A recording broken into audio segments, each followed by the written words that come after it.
अगरतला के बाद एक और डीएम साहब आए हैं अपनी गुंडागर्दी दिखाते हुए। अपने गाड़ी पे जो उन्होंने बड़ा बड़ा लिखवा रखा था कलेक्टर, उसका रौब दिखाते हुए।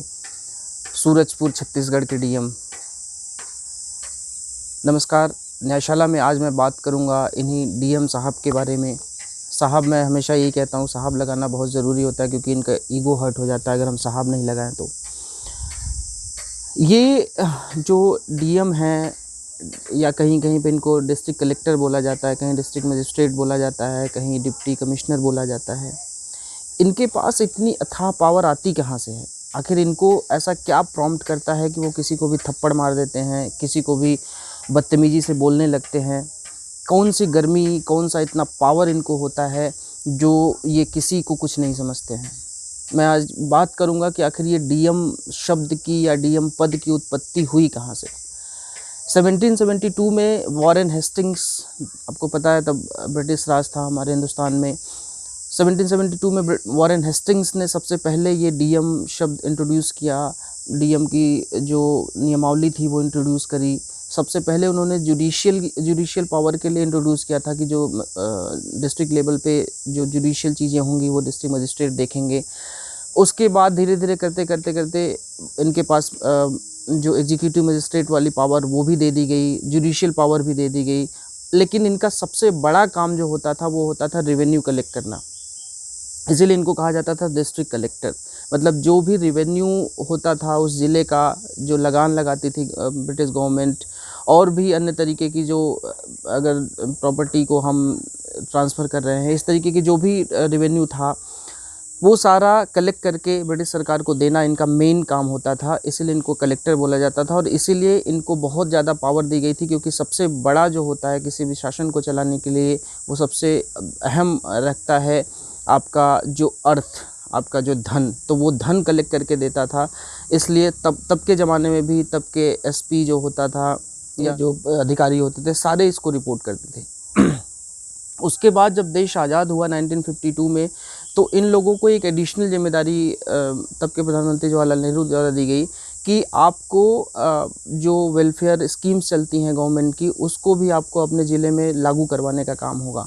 और धीरे धीरे इनकी जो जुडिशियल पावर थी वो हटा दी गई। 1960 से जो इसकी शुरुआत हुई और जो उनके पास जुडिशियल पावर थी वो जुडिशियल पावर इनसे हटा ली गई और धीरे धीरे राज्यों ने अपने यहाँ लागू करना शुरू किया। लेकिन जो लास्ट, अभी मैं आपको बताऊं, आप जानकर आश्चर्यचकित होंगे कि लास्ट 17 दिसंबर 2020 को जो ज़िले का अंतिम ज़िला बचा था मेघालय का, वहाँ से ये इनसे जो जुडिशियल पावर छीनी गई है और केवल एग्जीक्यूटिव पावर इनके पास रह गई है, वो मेघालय में हुआ।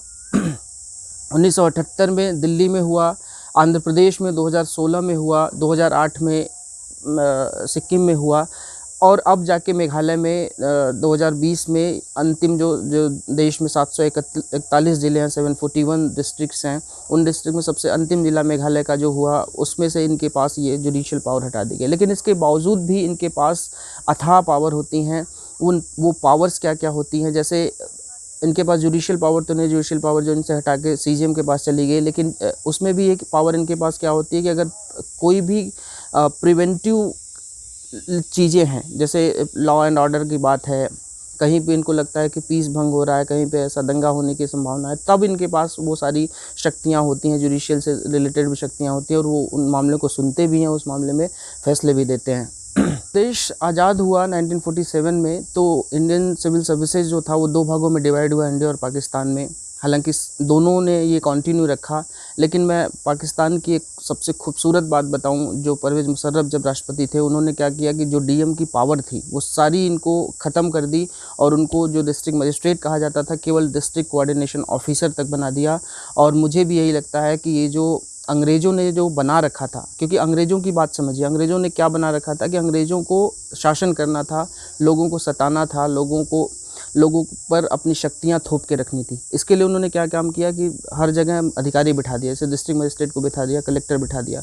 अब कलेक्टर पे कोई एडवर्स, कोई उसको अगर कलेक्टर किसी को मारता है, कहीं कोई उसको बंदी बनाने की कोशिश करता है, तो उस पर कोई गलत कार्यवाही ना कर पाए, उस पे कोई पलट के कार्यवाही ना कर पाए, इसके लिए उन्होंने आईपीसी का प्रोविज़न रखा था। 332, 333, 353 ये तीनों प्रोविज़न ये है कि अगर किसी भी सरकारी अधिकारी या कर्मचारी को आप उनके काम करने में बाधा डालते हैं तो 332 के अंतर्गत 3 साल की सज़ा है, 333 के अंतर्गत 10 साल की सज़ा, 353 के अंतर्गत 2 साल की सज़ा है। तो अंग्रेज़ों का जो काम करने का सिस्टम था वो ऐसे था कि वो अपनी शक्तियाँ थोपते थे, फिर अगर आप उनका विरोध प्रतिरोध करेंगे तो उसमें सज़ा का भी प्रावधान था। लेकिन हमारे देश का दुर्भाग्य ये है कि हम अभी भी वो चीज़ें ढो रहे हैं, आईपीसी में वो चीज़ें हम ढो रहे हैं, और वही एक वजह है कि ऐसे सनकी और पागल डीएम अपने आप को बहुत शक्तिशाली समझते हैं और वो जनता के साथ कुछ भी करने के लिए आतुर हो जाते हैं, क्योंकि हमारे पास कोई शक्ति नहीं। अगर हम पलट के उन पे वार करते हैं, अगर हम पलट के अगर एक थप्पड़ वो मारता है, अगर मैं पलट के उसको एक थप्पड़ मारता हूँ, तो उनके पास ये आईपीसी की ये शक्तियाँ हैं जिसके तहत वो आपको बुक कर देंगे। चलिए, ये मामला तो सोशल मीडिया में आ गया, आप सब ने देखा, हम सब विरोध कर रहे हैं, बहुत सारे लोग विरोध कर रहे हैं, बहुत सारे लोग समर्थन भी कर रहे हैं। ये मामला हो सकता है वो सस्पेंड भी हो जाए, लेकिन कुछ बहुत सारे मामले हैं जो हम और आप तक नहीं आते हैं, और इनका व्यवहार को आप देखना हो तो आप इनके ऑफिसेज जाइए, लोगों से कैसे बात करते हैं। और सस्पेंशन की बात हुई तो सस्पेंशन के बाद मैं आपको ये भी बता दूं, 2015 में यह एक बार और सस्पेंड हो चुका है भ्रष्टाचार के एक मामले में, लेकिन फिर से उसको बहाल किया गया और उसका व्यवहार देखिए। तो मैं और एक और चीज़ है कि भ्रष्टाचार के मामले में कोई बहुत बड़ी सज़ा है नहीं, 3 साल 5 साल की सज़ा है, आदमी जाता है। आज तक आपने देखा है भ्रष्टाचार के मामले में कोई लंबी सज़ा किसी को सज़ा नहीं हुई है, क्योंकि वो भ्रष्टाचार के मामलों में भी बहुत छोटी छोटी सज़ाएँ हैं। वो जाते हैं जेल काट के अपना जीवन यापन अच्छे से करते हैं। ये देखिए, भ्रष्टाचार के मामले में गया, हो सकता है बरी हो गया हो और आज फिर से वो जनता पर अत्याचार कर रहा है। तो मैं यही आप सबसे कहूँगा कि अगर आप पर कोई भी ऐसा कर रहा है तो आवाज़ उठाइए, क्योंकि आवाज़ उठाने से ही कानून बदलेंगे। जो कानून हम पर थोपे गए हैं, जो अंग्रेज़ों को फॉलो करते हुए कानून तथाकथित जो संविधान बनाने वाले थे उन्होंने हम पर थोप दिया, उसको हमको बदलना है। आज के सेशन में बस इतना ही। धन्यवाद। जय हिंद।